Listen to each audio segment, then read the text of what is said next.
Stocks rise on Wall Street ahead of the Thanksgiving holiday. The Dow Jones, the S&P 500 and the Nasdaq all gain about 0.5%. The bond yields fall to their lowest in 2 months.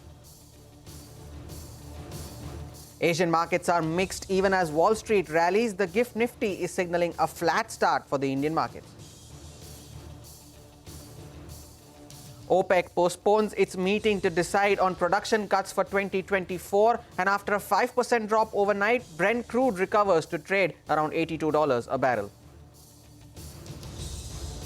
In key stocks and news, Interglobe Aviation receives a 740 crore rupee order from the Commissioner of Income Tax Appeals, while Honasa Consumers' profit surges 93% and margins also expand 170 basis points. And as the Uttarakhand tunnel collapse rescue operations enters its 12th day, the 41 workers trapped in the collapsed tunnel are expected to be rescued by 8 a.m. today, according to rescue officials.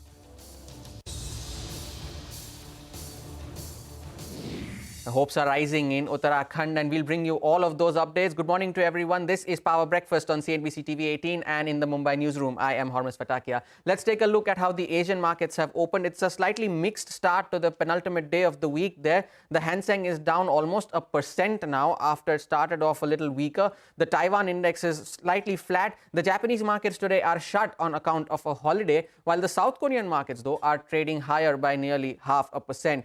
And this comes despite a rally on Wall Street. And speaking of that, Wall Street ended Wednesday's trading session higher as the market heads into a Thanksgiving holiday, which is today. The Dow Jones gained nearly 200 points, while the S&P 500 gained 0.4%. And the tech-heavy Nasdaq was also up by 66 points, while the 10-year Treasury yield briefly fell to 4.3%, which is the lowest level in 2 months, but recovered towards the close of trade. The good part about the Nasdaq was that nearly 60% of its index constituents ended with gains. And staying with the US markets, let's listen into some important views coming in from Andrew Sliman of Morgan Stanley Investment Management and get his outlook on the US markets while the year draws to a close.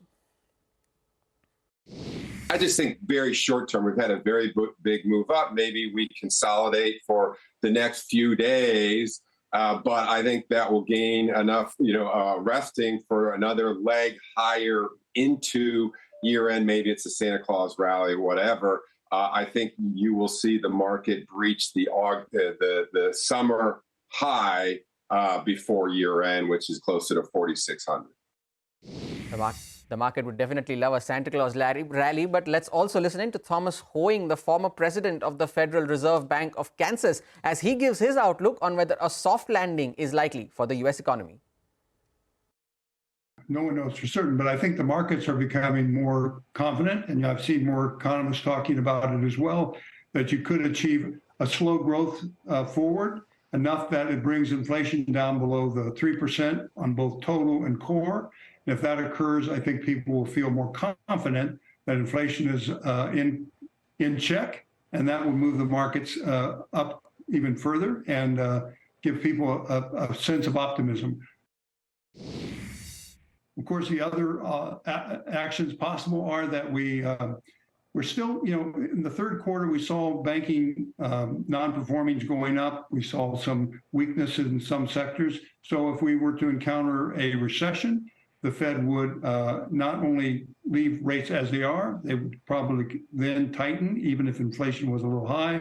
That brings us into some real unknown outcomes and risk for the economy going forward. So everyone's hoping for the first, but we're hardly there yet, and we still have reasonably high inflation expectations, and that will, I think, play a role in the Fed's actions forward. But they're done moving for now, and now it's all about when they cut, and that's what everyone is expecting sooner rather than later, depending on these events. Those are some important voices coming in from the US. And remember, tonight it's going to be a holiday in the US markets on account of Thanksgiving. But these are all the overnight cues, and how are they going to impact the Indian markets? Our team of researchers at CNBC TV18 is joining in to tell us the trade setup and the stocks that are likely to be in focus in today's session. First up, we have Rima, who is getting in with all the market cues that we need to watch out for today. Good morning, Rima. As you mentioned yesterday, the Nifty continues to remain in a range. Tell us more. In a range, but at least yesterday, there was quite a remarkable rebound that we saw from the day's low. The Nifty at the day's low went down to levels of 19,700, and from there we had a 100-point recovery to close above 19,800. The global markets are upbeat. You spoke about how US markets rallied nearly about 0.5%, though they go into a holiday today, and tomorrow is going to be a holiday shortened day for them. So just half day for the US markets, and then the Indian markets are shut on a Monday. So maybe on the volume side, it could be on the lighter side. Crude prices had a fairly volatile session. First, they dropped nearly 4%, but then they managed to recover. But now, day on day, they're just down by nearly 1%. We'll talk more about how the OPEC meeting got pushed forward to next weekend. Now, the recent high on the Nifty was 19,875.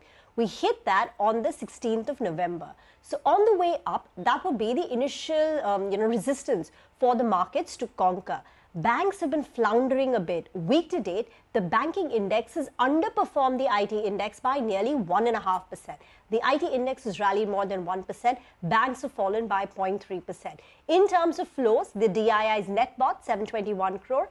The FI's net sold 306 crore, but there was a lot of fund inflow into the primary market space. So yesterday, we spoke about how 4 IPOs opened up for trade and solid subscriptions seen on day one. So Tata Tech is at 6.5 times. Gandhar Oil Refinery, the largest manufacturer of white oils, which go into your creams and hair oils, is up 5.5%. Flair Writing too got subscribed more than 2x. It's only Fedfina, which is still not seeing some momentum in terms of subscription. So all in all, yesterday was a good session. This morning, Qs are pretty good.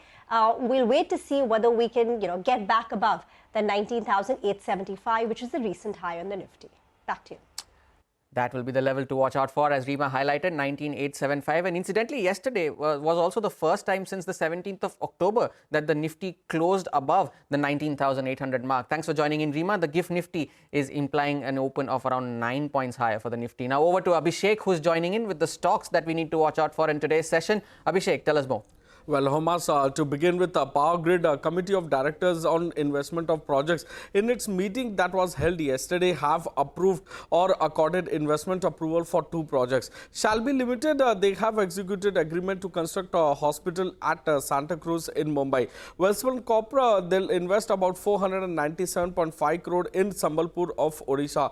TVS Motors, they have entered Vietnam. They have launched a range of two-wheelers over there. Walchand Nagar Industries labor strike has begun from 22nd November 2023 at its Walchand Nagar plant. CE Info System board meeting will be held on 27th of November to consider a proposal of fundraising. Interglobe Aviation, they have received a rupees 740 crore of order from Commissioner of Income Tax Appeals. The tax order is for the assessment of 2016-17 and 2017-18. The company says that it will contest the tax demand. In terms of numbers, Honasa Consumer net profit is up more 93.5% YOY. Revenue is up almost 21% YOY, and they have seen margin expansion of almost 170 basis points on a YOY basis. Back to you. Thanks for that, Abhishek. And speaking of Honasa Consumer, the man who studied Honasa Consumers inside out is joining us now, Mangalam Malu. But he's going to tell us more about the FNOQs this morning. Good morning, Mangalam. The Nifty closed above 19,800, but the Nifty Bank seems to be the dodgy one this time around. The Nifty Bank has been dodgy for the last few trading sessions, Hormaz. In fact, if you just take a look at the intraday charts of both the Nifty as well as the Nifty Bank, they are pretty mirroring each other, but the only difference being the Nifty ended about 28 points higher, whereas the Nifty Bank ended about 0.5% lower, and that's the impact that it had on the Nifty itself. But here's the thing about range-bound markets, right? When they open at the highs, we see some supply, and at the lows, we see some support as well. The highs yesterday were similar to the highs that we saw in the previous trading session, around 19,825 and 19,829 itself. So the previous plate comes up for you on the screen. What's interesting, however, is that the GIFT Nifty's indication of start in the mild green is suggesting that we would open near yesterday's high itself.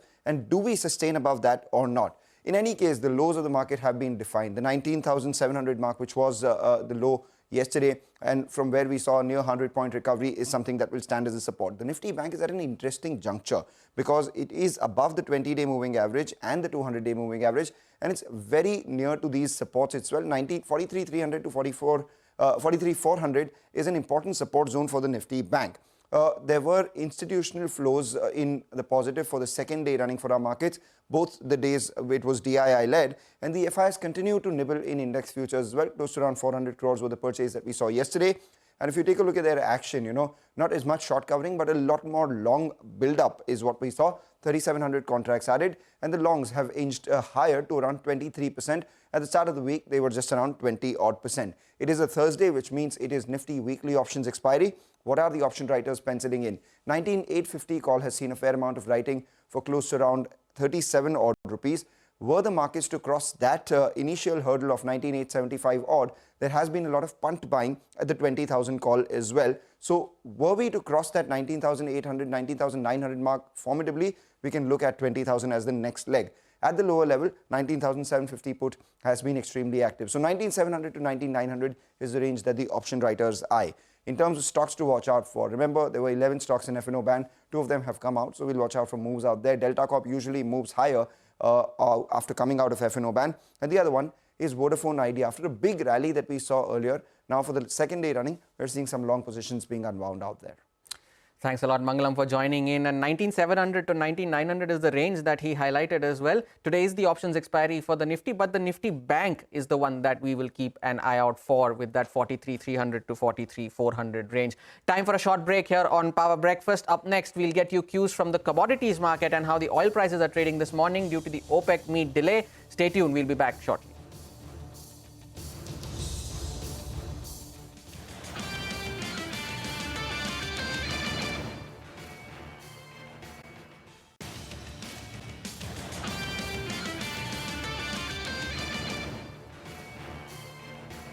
Welcome back. You're watching Power Breakfast on CNBC TV18, and as promised, we will get you cues from the commodity space. But before that, here's an exclusive. Bajaj Auto CEO Rajiv Bajaj has said that the company hopes to launch the world's first CNG two-wheeler in 2025. Speaking to CNBC TV18's Parikshit Luthra, he said that the company expects the sales of the Triumph bikes to double to 18,000 units in the third quarter. And Bajaj Auto and UK's Triumph Motorcycles have entered into a partnership to manufacture premium bikes. Bajaj also said that the two-wheeler industry has not bounced back from its pre-COVID levels yet, and the sector suffers from over-regulation and taxation. Listen in.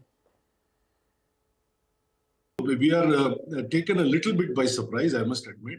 We had prepared ourselves for 5,000 a month because, primarily the market leader there, Royal Enfield, is a very tall and very deep brand.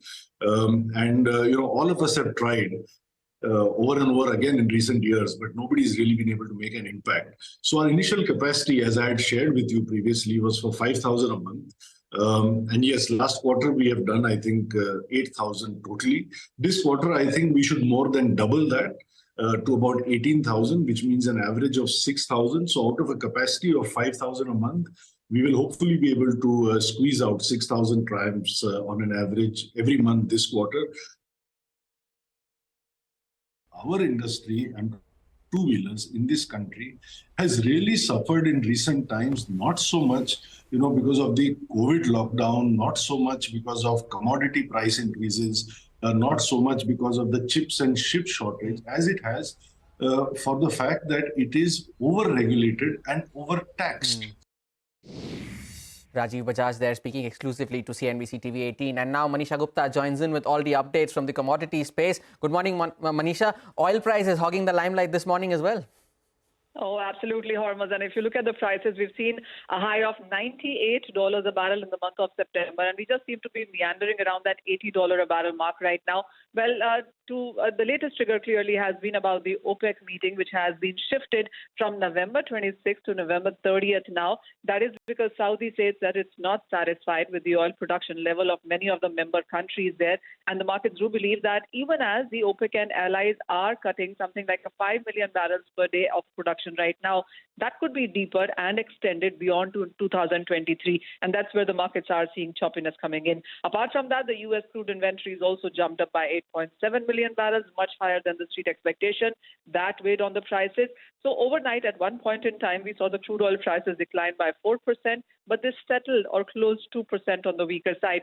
The bit of gain that you saw come in the prices was because of the gas leak to the tune of 1.1 million gallons on Gulf of Mexico. That has led to a 3% shutdown on a daily basis in the oil capacity there. That is what is adding a bit of a premium to the prices right now. But profit taking is what you also have seen across metals as a sector. That is because the US dollar index is back over 104. So the 2.5-month lows that we were trading in the initial part of this week seem to have gone away. So the strength in dollar is weighing on copper. Gold is off its $2,000 an ounce. And there is profit taking that you've seen in other ferrous metals as well. We'll keep an eye out on all of these cues. Thanks a lot, Manisha, for joining in this morning. And oil prices currently are also down 1% each. Time for a short break here on Power Breakfast. Up next, we'll get you all the updates on the Uttarkashi tunnel rescue that is underway. Stay tuned. We'll be right back.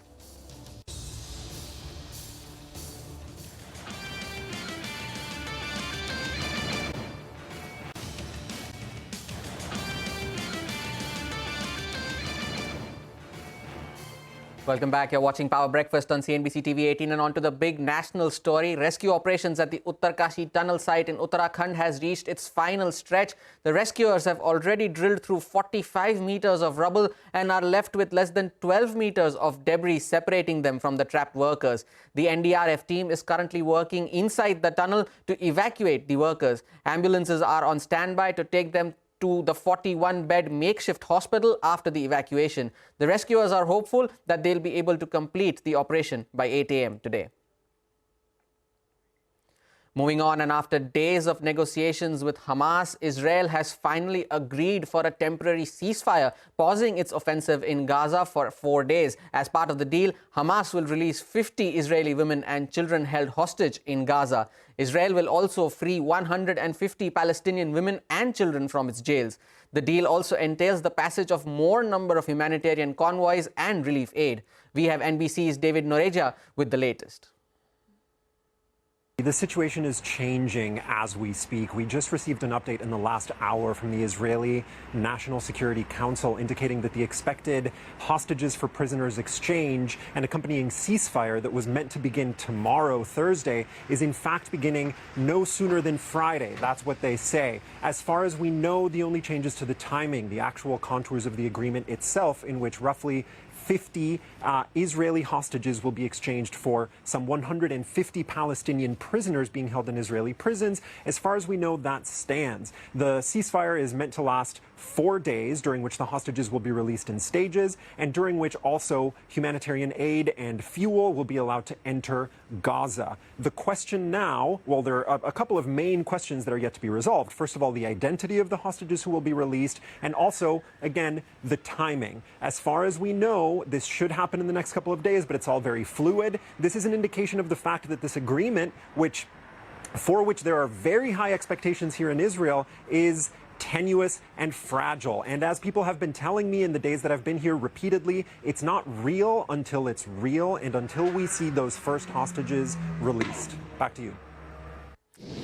And that's all we have on this edition of Power Breakfast. All eyes will be on Uttarakhand as the 8 a.m. timeline draws nearer. From myself and the team that put this show together, thank you so much for watching. Bazaar Morning Call takes the action forward.